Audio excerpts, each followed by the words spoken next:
Okay, we're going to do a little exercise called ugly medium shots. Replace them with awesome wide and tight shots. Not much going on there, just an empty desk. Can't believe I have to shoot a story about this. So I get an ugly medium shot, or do I lead you with some nice leading lines into the room? Now we're going to cut to tight shots of stuff on the desk, detailed stuff that tells you the story of the desk. Stacks of newspapers. Oh, there's a voicemail. Oh, it came in, but everybody's gone for Christmas. Can't tell you the story of that missed call without tight shots. Superman cup not being drank out of. Nice, tight, detail shots that tell the story. Bring you in with the wide shots, give you the details with the tight shots. Now we're going to do Tanner and Natalie. Ugly medium shot of them working at the assignment desk. What better way to get into the story than a nice wide shot of the whole assignment desk, other people working in the newsroom, gives you a nice perspective of where everything is, what's going on, and then we cut to the tight shots. Don't just frame us up with medium shots that don't really tell a story. Get us in tight. Get us into the story. Nice tight shot of Natalie and on Tanner.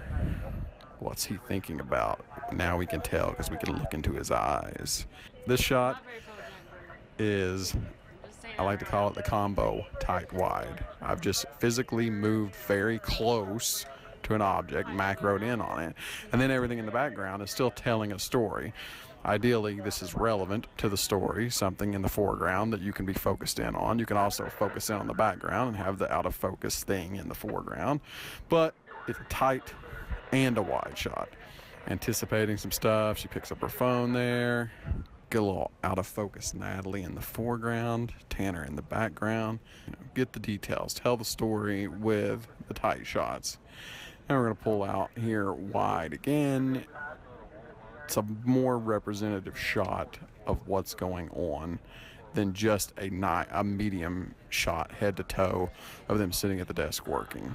Something that better illustrates the entire scene. Now we're talking. This is an ugly medium shot. Oh man. Center screen. A sad little newsroom Christmas tree on the day after Christmas. How can we tell this story better? How about a wide shot? A nice full frame wide shot, move it off to the side, get it on the proper third. Now you have a shot that's going to bring you into a story about the Christmas tree, not just an ugly bland shot. Now you mix and match it up with nice tight compressed shots. This is me from about 15 feet away, zoomed in, tight.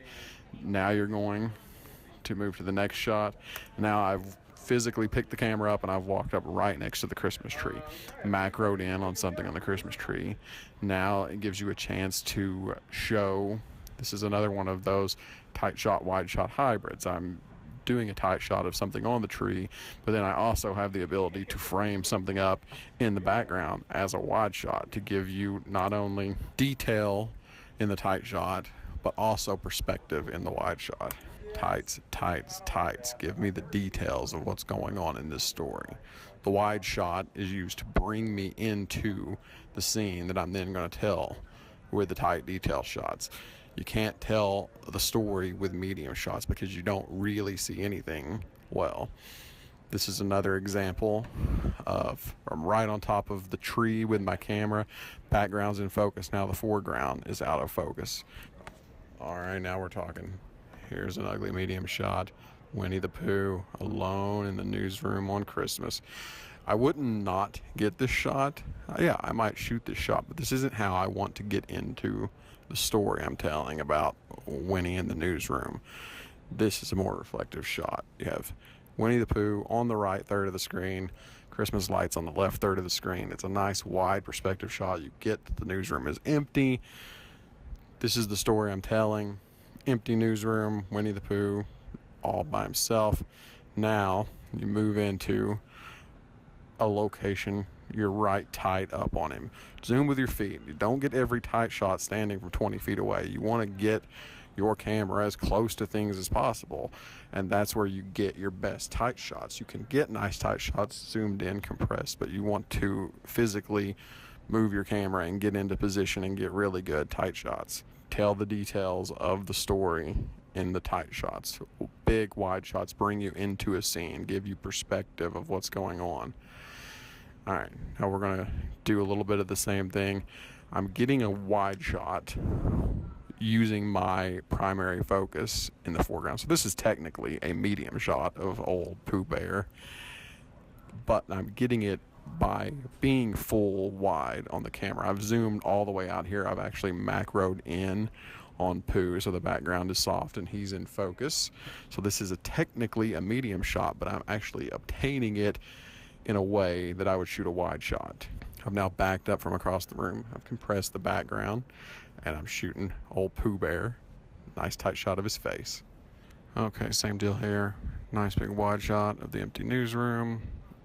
Pooh is on your left third of the screen, putting everything on the proper third. And here, another wide shot just on the other third, something representative. On the left third, some more Christmas lights, just something more interesting than just a medium shot of old Pooh Bear. Now, the radio guys, here's a nice ugly medium shot of these dudes working. Not really much, not a great way to tell a story, kind of a bland way to view life. How about we do a little wide shot instead? Give a little perspective of their surroundings a little bit more. Allows you to kind of come into their story from kind of a bit broader perspective. Now, how about some tight shots?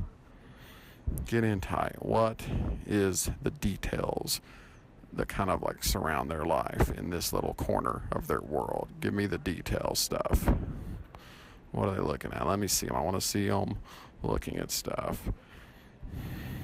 Oh, if I know Dave Cali, he's going to reach for that mouse. Oh, any second now. Anticipation. Anticipated shots allows you to sequence in and out of stuff. And you always want to grab a few tight generics just in case. Get some generic shots in case you need to cut away from the scene because you don't have any better edit. And wide shot. Fill the frame. This is a wide shot. I'm right on top of them. So this is as wide as I can go with my camera, but I'm filling the frame with them. They're on the proper third. What they're looking at brings in a nice wide angle perspective of what they're doing, even though I'm right on top of the scene. So there you go. A few wides and tights, a better way to live than mediums.